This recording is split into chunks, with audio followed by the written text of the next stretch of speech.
What is your name and what office are you running for? I'm Paul BAKHMUT and I'm running for Edmonton Mayor. Why are you running? So this is an important election, and this is an election where the default options are not going to cut it. A lot of Edmontonians are frustrated with where the city is headed, and I am one of them. So I wanted to make sure that there is an option on the table that brings innovation, change, and integrity to the mayor's office. What is your most recent job?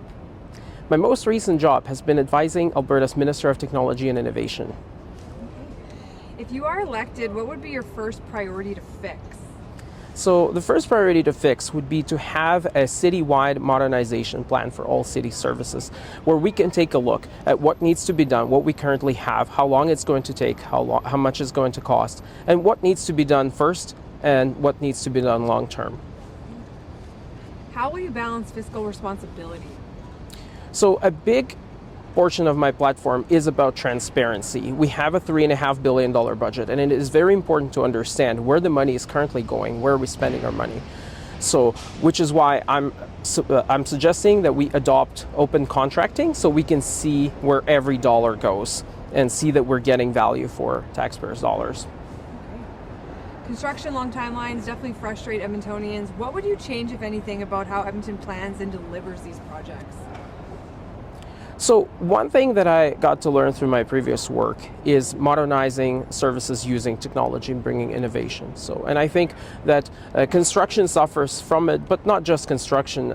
It's about modernizing how permitting is done and making it faster. So if something takes a long time, there are usually multiple steps to it. So you take a look at it and see what can be cut, and there's a way and a science to doing those things, which I don't think have been successfully applied in Edmonton so far. What would be your plan to make Edmonton safer? So here's the thing. This is a complex problem, and I don't have all the answers, but I'm willing to learn and meet with the leaders and meet with those who know better.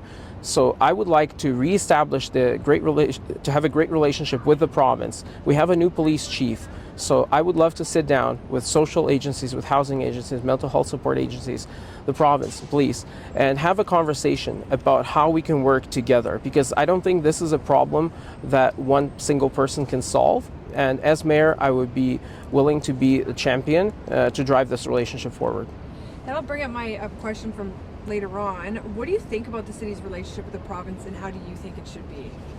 So I think we are all better off when we work together productively. So I'm kind of tired of pointing fingers. This is not what Edmontonians want. They don't want a jurisdictional fight. They want services that work. And one thing I would hear at the doors is that people don't really differentiate between city or provincial or federal services. They just want things to work. So this is what I will be focused on delivering. Where do you stand on infills, and what is the path forward?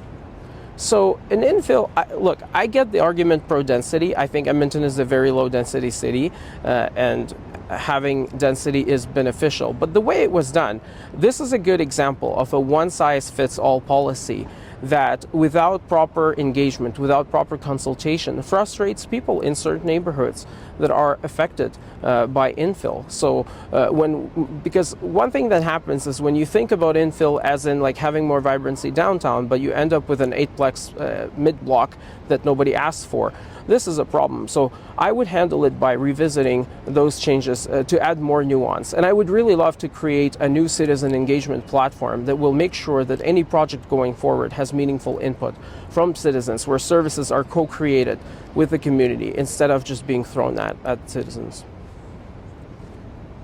What is your vision for Edmonton? So my vision of Edmonton is that the original idea with the platform was the new Edmonton that is open, smart, and fun. An Edmonton that is open for business, open for new ideas, and open for new people. Open contracts so we can see where every dollar goes. Edmonton that is smart, with fast, modern services that are our joy to use, that are useful and usable, that people are proud of, and that actually solve the problems that they have. And the city is that is fun, because life is more than just work. We have a great hockey team, and I would love to see what else we can build to really become a big ticket city where we can bring entertainment, nightlife, arts, culture, sports to the level that we have never seen before. If you are elected, what is one thing you want people to remember you accomplished at the end of your term? So I would love people to remember, I would love people to see the services that we have, the modern services, and look back to the old days and see, I can't believe we had this. I can't believe we put up with this. Like, this is now imagine, like, look at what they've done. I want Edmonton to be known worldwide for being a leader in great services that the city provides.